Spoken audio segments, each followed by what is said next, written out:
All right. All right. Well, I'm really excited. We have Erin O'Donnell here. I'll definitely allow her to introduce herself, but me and Erin spoke, I think maybe last week or 2 weeks ago. She's somebody who I connected with on LinkedIn, and ever since I've been a fan, mostly because I relate to a lot of what you post and what you do. But I'm always on the lookout for people who I feel like can relate to student athletes or people who are kind of getting into the professional world. And for someone like you, I'll just give you your flowers before I let you introduce yourself. I think it's really cool how you've put yourself out there, how you've balanced kind of being professional and personal. So I had to reach out to you, and I'm thankful that you responded and are going to give some of your time here. So, Erin, if you could do me a favor and just give me and give all of us a little introduction on who you are and a little bit about you. Thank you, Matt, and thank you for having me. This is equally as exciting for me as it is for you, so I appreciate the introduction. And a little bit about me. I mean, I played Division One lacrosse in college at Mount St. Mary's University. I didn't have a whole lot of playing time, so I always tell people, caution on the statistics, but I Fair. was benched most of the time with an injury, multiple injuries. That was kind of what my athletic career looked like. But prior, I grew up in a town, Livingston, New Jersey, lived there my entire life, played lacrosse in high school. I was a multi-sport athlete. I was a four-year varsity swimmer. So Wow. that's something not a lot of people know about me, but Yeah. swam in high school, played lacrosse in high school, took the jump to play Division One lacrosse, and then majored in forensic accounting. I graduated a semester early. I then pursued my MBA at my alma mater, still at Mount St. Mary's, and then I ended up going the finance route. So I now work in wealth management. That's awesome. That's awesome. So I know we could peel back so many layers of what it's like to be injured and what that is like physically, mentally. But if you could give us an idea, right, on the challenges that presented to you, which I'm sure are endless. And as someone who dealt with an injury, I can tell you, I mean, it's a day-to-day battle, right? You want to be there, you want to be there for your teammates, all of that. But looking back at it now, well, how did that shape you? How did it prepare you? What was that experience like? Yeah, it's funny you asked that because I honestly think my story started when I was getting injured Hmm. because I tore my ACL a couple months shy of graduating high school. So it was April of 2019. Wow. I kind of knew I kissed away my freshman year, although they say the ACL recovery is anywhere from like 6 to 12 months. Right. Little did we know COVID was right around the corner, but True. got the surgery May of 2019. I just so happened to fall and break my kneecap in the same knee Wow. about 2.5 weeks prior to going to college. So that was the end of July 2019. Ugh. So I got another surgery. That one was actually a lot heavier than the ACL, believe it or not. Yeah. I had three screws put in and they were supposed to stay there for life. Wow. And then in December of 2019, the day after Christmas, I had those screws removed. So that was three surgeries in 1 year. Jeez. And then I knew after the second surgery, I definitely kissed away my freshman year. Yeah. So I knew freshman year was a bit of a wash. And then sophomore year came, COVID, we were in the thick of it. And, I had some other injuries along the way. But to your point about how it shaped me. I Yeah. mean, I am not someone who will sit around and be gloomy about my circumstances. You just have to pick up and keep going. There is no other choice in my book. Yeah. So I figured, what do I have to do? I have to go to Yeah. PT, I have to get another surgery, I have to do all these things, and there's no other choice. So I just kept on going. That was I my love that. motto.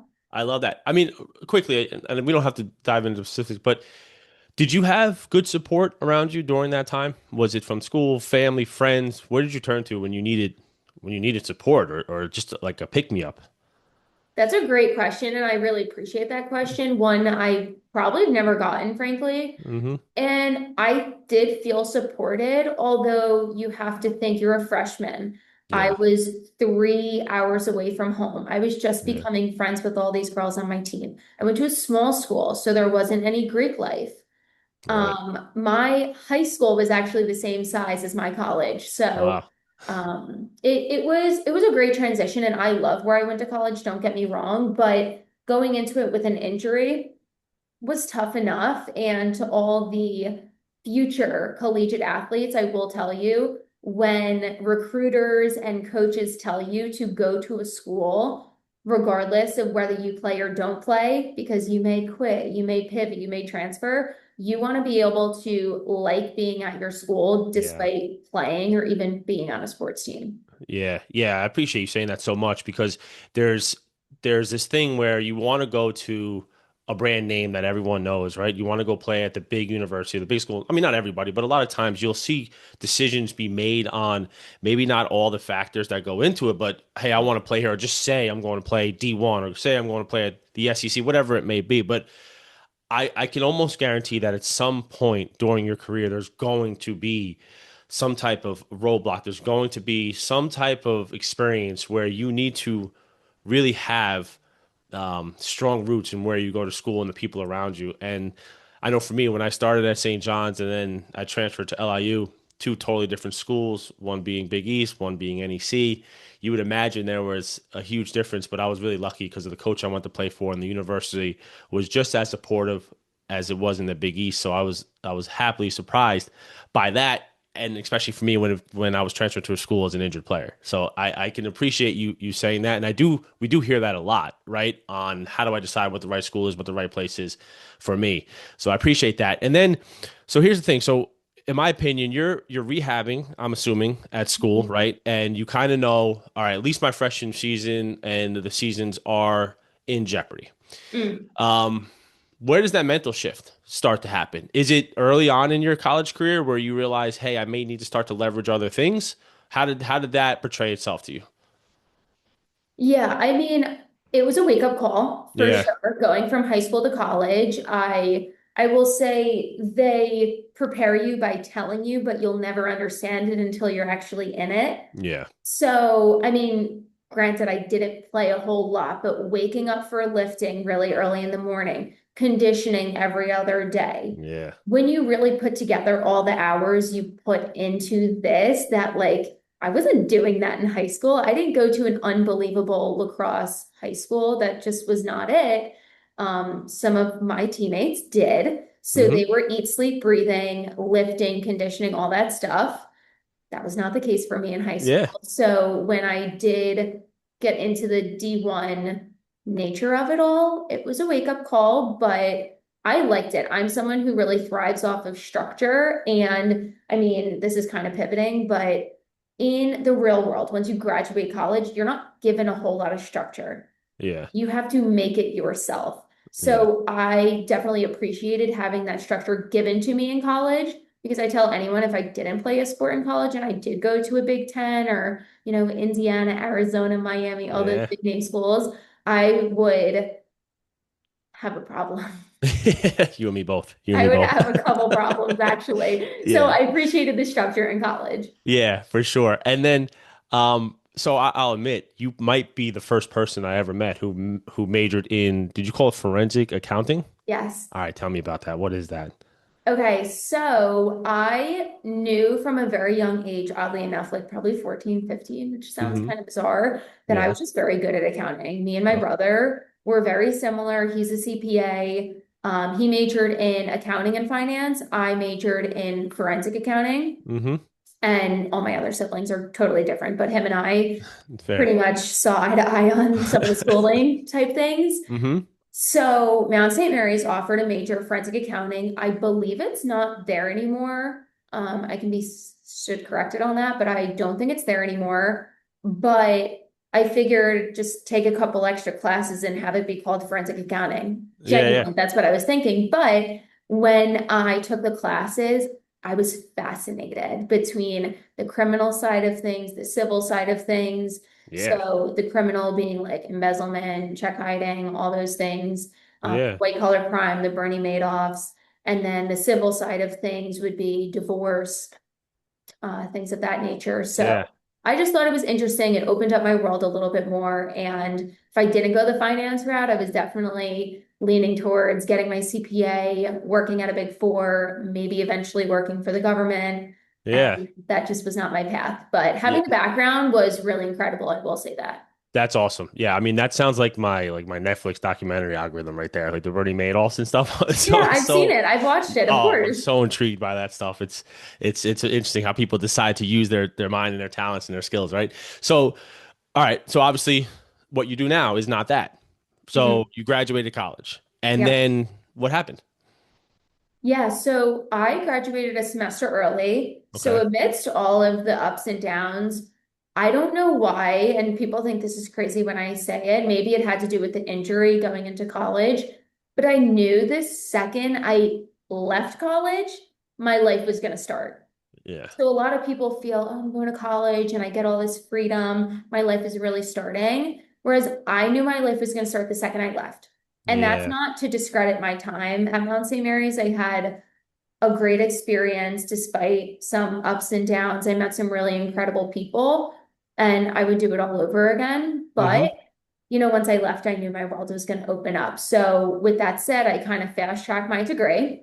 Yeah. I did that because I knew I was going to have to get 30 credits on top of my bachelor's, or in addition Right. to my bachelor's, if I wanted to get bachelor credits, to sit for and obtain my CPA license to become a certified public accountant. So Yeah. that's the criteria. You can either get 30 extra bachelor credits or you can just get another degree. So I decided to pursue my MBA. I did That's not awesome. concentrate in anything. At least I don't think I did. I have Yeah. no idea. I just did it. Yeah. So, That's awesome though. so I got the degree from January to December of 2023. Nice. Now, I walked to graduation with the rest of my class in May of 2023. Okay. And that summer, all of my friends are getting their full-time jobs. Some of them already had their full-time jobs. And I knew I had a good 6 months left to get my next degree. So I Yeah. wanted something part-time. I didn't feel comfortable getting a full-time job. I didn't want to spread myself too thin. Right. The real world was going to get me eventually. So I Yeah. figured part-time is good. Fair. Yeah. That's So awesome. yeah, thank you. And I ended up going in my LinkedIn messages. I found out someone reached out to me asking me if I wanted to become a financial advisor. I was like, no, thank you. That's not what I'm Yeah. into. Can I do admin work though? And he said yes. So I was doing admin work until the end of the year and I saw what everyone at that firm was doing. I'm no longer at that firm, but Okay. I liked what it was about at the time. I Yeah. said, I just got this whole other degree Yeah. to get the credits to go sit Yeah. for my CPA. And Yeah. now I'm gonna put that to the side Yeah. and take 5 more exams to Right. become a financial advisor. And that's what I did. So finished my degree December of 2023. And then the first half of 2024, I was sitting for life insurance producer, health insurance producer, SIE, Series 7 and Series 66. Yeah. And I will say I'm very grateful I passed them all on the first try because I did not want to do them Wow. again. Yeah. Wow. That's impressive. Thank you. So as of summer of 2024, I was fully licensed. I was at that firm for another year, and then I left them back in September of last year, which is 2025, and I've Right. been at my new firm for about 7 months. So, wealth management, I mean, a huge field, right? Incredibly competitive. I mean, you have just from the network that I have, it's the people that are successful have different approaches. I feel like that's something that where you have to dive into who you are as a person, to be authentic with who you are as a person in order because and correct me if I'm wrong, that's a serious relationship based business, right? Would you say that's a fair assessment of that?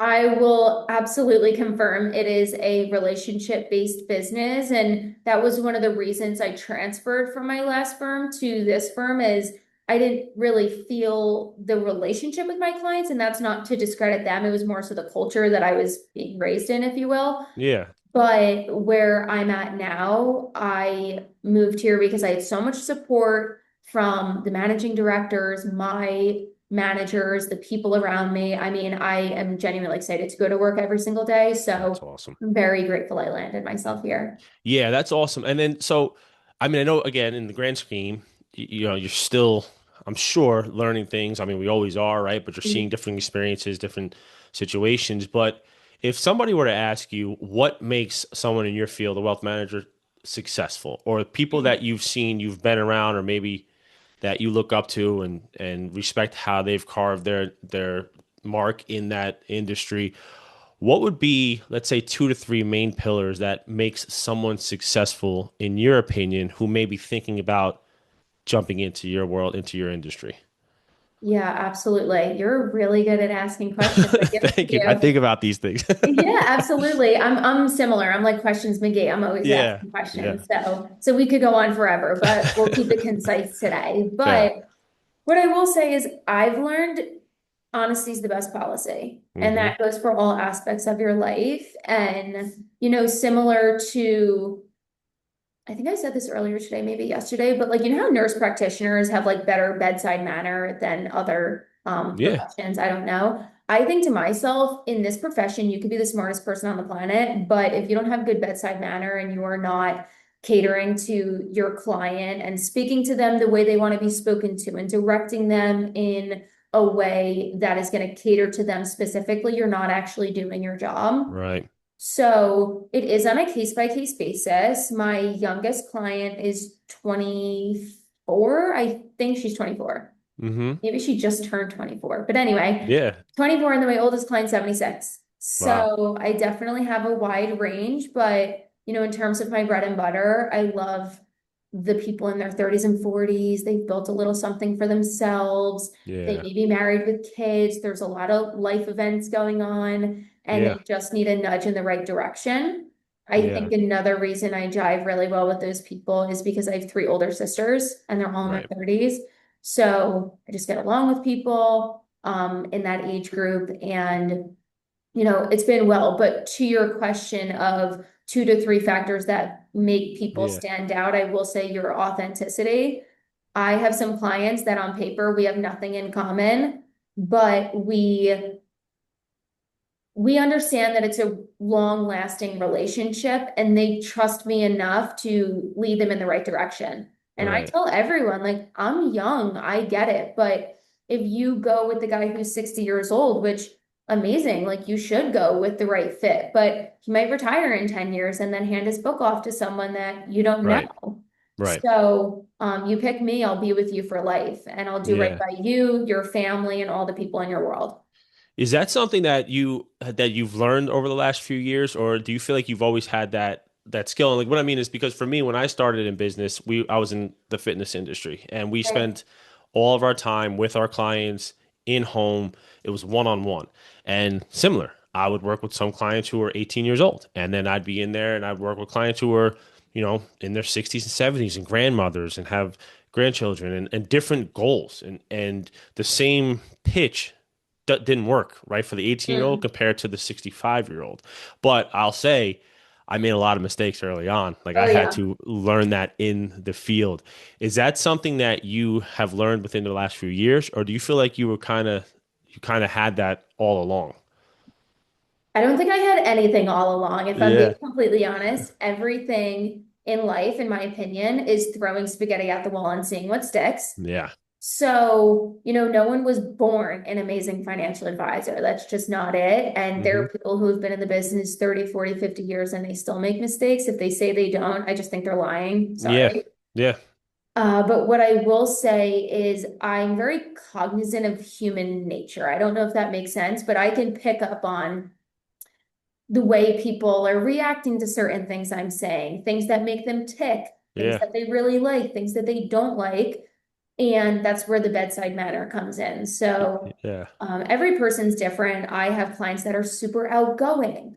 I have Right. clients that literally hate talking to me, but I Yes. know they really appreciate me. Yeah. Totally. Everyone's different. So I don't judge my clients. I don't come from a judgmental place. I just go into everything with an open mind. I ask them to do the same. And Yeah. if we're a good fit for one another, then we work together. But I understand I'm not everyone's flavor, and not Hmm. everyone's my flavor either. Yeah, and I think that's a power. I think that's good to know that and be okay with that. We probably make errors when we try to fit into to be everyone's flavor, right?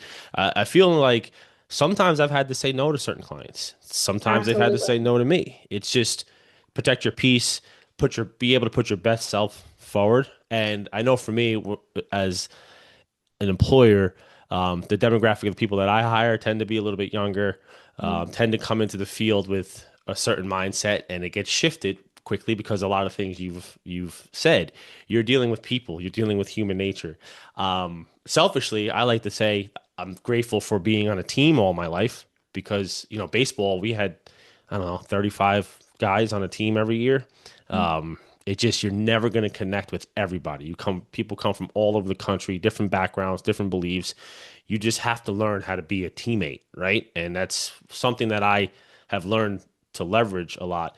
Um, but one thing I is important to me, and I would value if I was somebody entering into the professional world. I would love to hear both sides. So if you could give me the other side, the challenges, the things where you're like, oh man, this is not necessarily what I expected, or I'm still struggling at this part. Do you have those? Do you have those struggles that you're still trying to learn, or something that when you first got in the industry was really hard to break through? Yeah, do you mean like as I am a financial advisor, like what struggles I experience? Yeah. Yeah. Okay, I definitely experience a handful. So, Nice. Good. Good. I mean, Good. I've had people, look at me and see that I'm young and totally dismiss me, which Hmm. again, like maybe they want someone with more experience. Now, to that, I say I work with a team of people who know this stuff up and down. And if I don't know it, they do. Yeah. But that can only go so far with some people, totally okay. Hmm. I have definitely had people look at me just as a woman in the industry and be like, Yeah. I don't want her. I Yeah. want a guy who's bald and 57 years old and all these things. And to that, Yeah. I say, knock your socks off and go for it, Fair. because that's Fair. trying to fit a square peg in a round hole. Yeah. Yeah. I will say, those two things being young and, a young girl, the blonde hair doesn't help, but, Yeah. it's Yeah. not going Fair. anywhere. Yeah. No, I get it. And I mean, I could say it's cool because I'm not necessarily going through it, but I admire that you are, or at least what I anticipated to be, a male dominated industry, I would say. Is that fair? Is that fair to Very say? much so. Okay. So I can imagine the challenges that come with this because I think we spoke about it when we spoke originally. I know that there's fear around finances, right? Mm. I see it all the time and I don't deal with it nearly as close as you do. And then I think people have a perception of what to expect and then what it looks like. And I'm sure most of the time that's wrong, right? They expect some old guy to come and and they need a lot of And money to nothing do that. against the old And guys. nothing against They're them. great. But that's, instantly where the mind goes. So when you've talked to somebody, I imagine maybe that's the first kind of roadblock, right? Like I'm not what you imagine. How do you break down that guard? Like how do you start to get through to people? What's your secret? Don't give away the real secret sauce, but advice. So that's a great question. And I don't have a secret, but I think maybe just because of the way I grew up and my demeanor, Mm-hmm. take my profession out of it. I'm a very what you see is what you get kind of person. Mm-hmm. So I'm not trying to be something I'm not. I'm Erin O'Donnell. I'm a young Mm-hmm. lady. I have blonde hair. I'm a financial advisor. That's who I am. If you don't like it, that's too bad. Like, Right. that's it. So I'm Yeah. not for everyone, Yeah. and not everyone's for me. And I think that's okay. Because I think to myself, yeah, I'm young. Maybe someone who's 28 doesn't want to work with the 60-year-old guy. Maybe they don't Right. even want to work with the 60-year-old woman. Yeah. Maybe they just want someone young and on their wavelength, and I could be that person for them. Yeah. Or single, widowed, divorced women. I would love to cater to them. They just Right. went through a divorce, whether it was yesterday or 10 years ago. Maybe they just want to work with a woman Yeah. or the young families. I love that. And I mean, I'm not married, I don't have children yet, but I have a niece. I like to think I have a nurturing aspect to Yeah. me. And that's why I like working with the young families because I get it from afar. Mm-hmm. And then I also love business owners. And funny enough, I like working with a lot of blue collar people. I do. Yeah.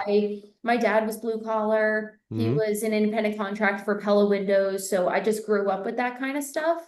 Yeah. And whether it's someone who owns an auto body shop or uh, a carpentry business or whatever the case may be, I do gravitate towards the blue collar sector, which I just find really funny because like Yeah. imagine me walking in like to an auto body shop, but like it is what it is. Yeah, yeah, absolutely. Can't change it. Yeah, absolutely. So let's talk to the person who's getting it, like looking to get into this world or has some interest in this world, how can somebody, or if you could go back and change things that you've done, how would you start to position yourself when you're 19, 20, 21, 22, and you know that you're going to have to kind of get that entry level entrance into it? Would you recommend having a good solid presence on like a LinkedIn? Would you start your LinkedIn early? Would you intern? Like what would be your recommendation for somebody to break in and put the position themselves in the best position to kind of hit the ground running? Yeah, absolutely. I am big into networking. It doesn't Yeah. have to be through networking events, but one thing I tell either my coworkers, my family, my friends, I shout this sentiment from the rooftops is it's not always the person you're talking to. It could Yes. be their friend, Yes. their cousin, their uncle, the person they met last week. Yeah. You never know. And I think a lot of people are so, I don't want to say narrow-minded, but maybe a little bit tunnel vision Hmm. on connecting with the right people. When if you get out of that mindset and you just connect with people authentically, you never know where that's going to lead you. And Yes. I'll say it firsthand, I don't have an agenda when I go out and meet people, but I've been afforded some really amazing opportunities. I've met some really incredible people, connected with some really, really, really awesome people over the years. Yeah. And I wasn't out here going to things like seeking them out. It just Right. happened because you're being authentic. And guess what? Along the way, maybe some people haven't liked me. Yeah. So along the way, I haven't liked some people either. Right. Like that's human nature. Yeah, absolutely. But I Absolutely. think authentic connection and allowing yourself to fail. I feel like a lot of people are afraid to fail these days, and that's the gateway to the entry. Like Yeah. that's your gateway to enter to success. Yeah, 100%. I mean, I want to touch that's really, really good. Two things too. One, I had a mentor when I was always, I'll be honest, I was always kind of chasing that person, right? Like I Hmm. wanted to be that person to be my client. And one time, one of my mentors, who's my mentor now, told me just be the person they know. And I Yeah. think what he meant or how I took it was they may not need your service. They may not need you. But when someone asks or they're in a conversation, be the person that they know, right? Be the person that they're willing to recommend because they trust you and you have a good relationship and you're not trying to sell them all the time. And I've honestly, over the last decade, the amount of referrals that we got word of mouth far exceeds all of the budget that we put towards, marketing and, or I should say, the quality of leads have far exceeded that, right? Where we've had people who have recommended us word of mouth has And you'll been like huge. this sentiment. I remember when I heard it, I will never forget it. And I tell people this all the time.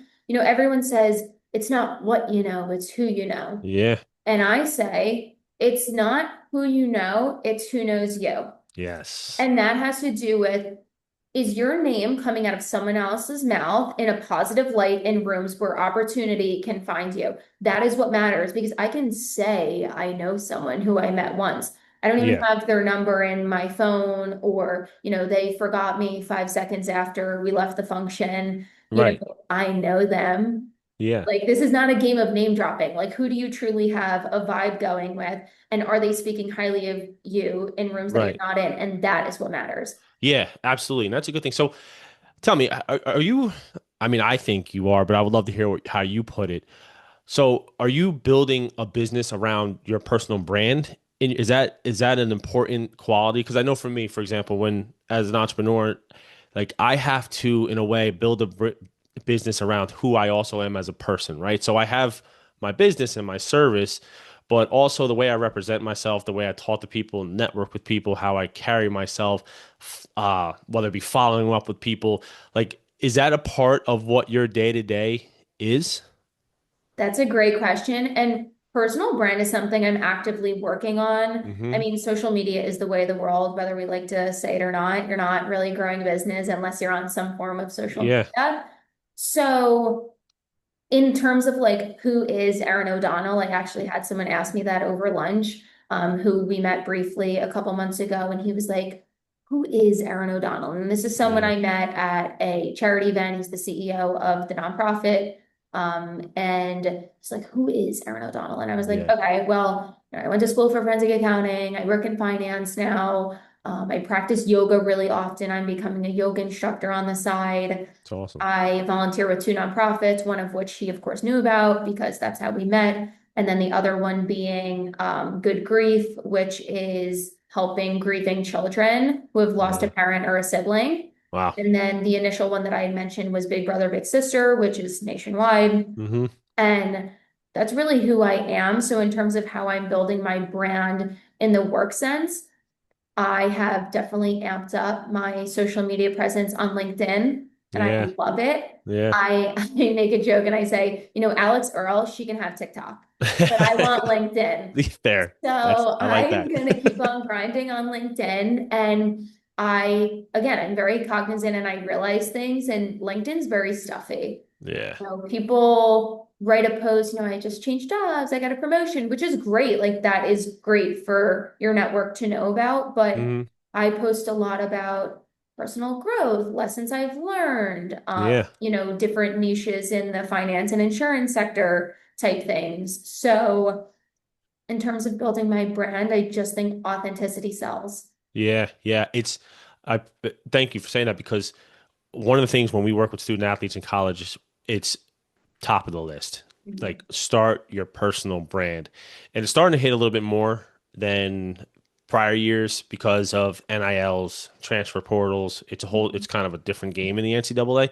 But start your personal brand. And it is a science to it, right? Because social media is filled with people doing it and finding your way to break through, whether that's being authentic, whether that's, having a system in place and what content you provide and how you lay that out. It's different for everybody who finds success. Was there a fear factor for you when you first decided, okay, I'm going to start to put myself out there A on LinkedIn? hundred All right, percent. good. So it wasn't Yes. just me. All right, good, good. No, no, and I'm glad you say that because even if you asked me a different question, I was going to hone in on this aspect of things. It's not easy putting yourself out there. Yeah. And I feel like I come across, I mean, I am very confident, but I'm Hmm. not fearless. And Yeah. I have different reservations. I don't want to be judged. Well, guess what? They're going to judge you anyway. Yeah. I think Yeah. about people out there like Jay Shetty Hmm. or, I'm not a big follower of Oprah, but like Oprah, Right. people think she's the Mecca of the universe. And Yeah. those are people that are supposedly like non-hateable. People still hate them. Of Okay. course. So, Yeah. and they know that. Yeah. But I love Jay Shetty. He's amazing. I listen to his podcast. I love Cody Sanchez. She's an unbelievable businesswoman. Yeah. And some people hate them. And Yeah. that's life. And you have to get over that. And I think once you understand that, it's a tough concept to get Yeah. over as a young person. It really is. But I just think being a couple years post grad, I will tell anyone in college this. If you can be cognizant of the things that click in your head, just take it Yeah. and run. Yeah. Yeah. Because different things click at different times. And the second you stop caring what people think, whether it's right or wrong, Right. or, oh, she posted this on LinkedIn and got 8 likes, what a loser. Yeah. Yeah. Okay. Yeah. Like, Right. It happens. it's really okay. Yeah, and that's part of the failure too, right? You can put out what you think might be the best groundbreaking content and it flops or vice versa. It's just part of the ups and downs and the failure. And I think if you can be okay with being uncomfortable, it's worth it to try and it's worth it to put yourself out there. And I do believe that down the road it's going to help you if you start to build those we call it digital resumes, right? Like putting your Yeah, resume digitally, whether that be LinkedIn, Instagram, and start to build that. I feel like it only helps people connect with you, right? In that I sense. agree. And a lot of people don't realize that the more you post your authentic self, you're actually Hmm. building a tribe around you. Yeah. So, I mean, I have my high school friends, my college friends, friends through work, friends through different things. But I've built so many authentic, really amazing connections through social media, whether I've met them in person, I haven't, or maybe I connected with them and they introduced me to my future best friend. I have no Yeah. idea, but it's limitless when you're posting your authentic self. You are Right. for someone. Right. Absolutely. To shift gears a little bit, and I want to put this out there with Erin. Obviously, we can't, and for those who know Jason Rodriguez or listen to the show on here, who's also in wealth management, is it's very restricted on what they can say. But I do like to try to give substance of value of specific what you do, right? So let's say I'm someone who's in college now Yeah. and, I might have some NIL money or I might just start to make some money without giving specifics, but giving valuable piece of information. What are some of the mistakes that you may have made when you were younger or that you see a lot of young people make financially that you would recommend, hey, maybe think about this or maybe do this? Because I also have learned from Jason that he put out an idea of like how to budget your money and things like that. And then I know a few people reached out to him and they kind of got their brains turning on his industry as a profession. And they were like, oh, wow, that's great. So you're helping people or impacting people in this way. So what would be your piece of advice of something that you see from those younger clients that you have that you would recommend for anyone who's listening to this with interest? Okay, my greatest piece of advice today, and likely 40 years from today, Hmm. is going to be live below your means. Yes. Yes. And a lot of people don't understand that because maybe some people don't come from money and then they come into money and they're like, oh my God, this is amazing. Now I get to spend it. Now I Yeah. have it. Or even people who do come from money or even middle of the road type families and whatnot, you have it and you just think I'm going to spend this. Yeah. But in reality, I've seen more than enough people, and I'm sure over the next X number of years in my career, I will come across hundreds more of Hmm. people in their 50s and 60s and even 70s who look back and say, I wish I did not do this all the time or go to Bergdorf Goodman as many times as I Right. did, Yeah. Yeah. or whatever the case may be, Yeah. because they can't retire as comfortably as they'd like to. Right. So living below your means is simply a mindset. I mean, I remember even as early as like 14 or 15 when I would babysit, and let's Yeah. say I got $100, my dad would be like, whatever you do, like 40 bucks is going in the drawer. That's awesome. Maybe it was That's 20. awesome. I don't know. But Yeah, he's but like, you're something. not spending this 100 tomorrow. And those are lessons. And I will say I empathize a lot more than a lot of other people in the Hmm. aspect of people only know what they know. Yeah. So if you grow up in a family and maybe your parents, grandparents, just general people around you are not responsible with money, you're going to follow their lead. Yeah. So that's not to knock anyone who's in a not amazing financial position, but it is up to us to break that barrier and Yeah. do better for ourselves than maybe our families did. Yeah. And I think what's cool about that too is for someone like myself who grew up in a blue collar family, it was it was all I knew, right? And it was all that I knew was like what money was to us and how valuable it was. And then as I got older and I started to read, like one of my favorite books is The Psychology of Money, right? And the Yeah, way that you think and shift your thought about money. So that's what I admire about what you do. It's not just saying, hey, or my opinion, it's not just saying, hey, put your money here, here, here. It's the education that's behind it, right? And I think that's something that absolutely. a lot of us lack at a young age is the education about money. Um, do you see, like, do you think that's a factor too, where people just haven't maybe spoken to the right person or haven't been comfortable enough to open up about money? Absolutely. I mean, I think to myself, if I were not in this profession, I know my parents grew up with two financial advisors. So they Oh had yeah. two, one for the business side of things and one for Uh-huh. the personal side of things. I think that was the difference.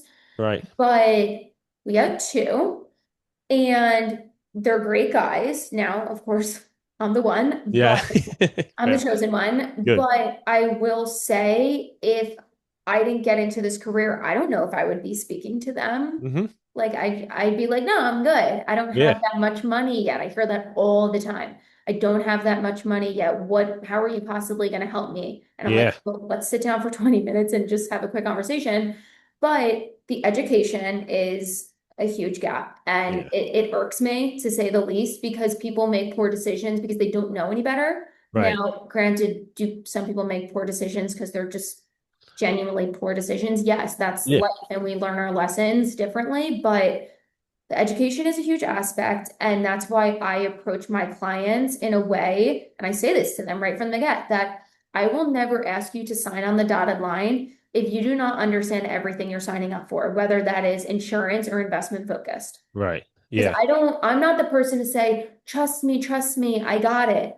Yeah. Trust is earned, not given, and I have learned that the hard way as well. Yeah. Well, and that's also why I appreciate you spending time to do this because I know that I didn't know this until after school, until money was in my hand and I made those mistakes. And then you start to learn as you go. But I'm not sure if we're getting enough of the education out there even yet, still. I think there's so No, no, much, I know we're not. right. I know we're not. Yeah, absolutely. I agree. It's just we're not. I mean, the information's out there, but we're not getting enough of it out there, which is why I think it's really valuable with what you do. And I think it's really valuable with how you're putting it out there because I know for a fact that fear is a big factor. And probably like you spoke about earlier, you might not even really necessarily know who you're talking to, but someone's taking that information in, right? And they might not know they need you right away or vice versa. But as it's out there, I think that's really, really important that you're putting it out there. So I thank you for doing that.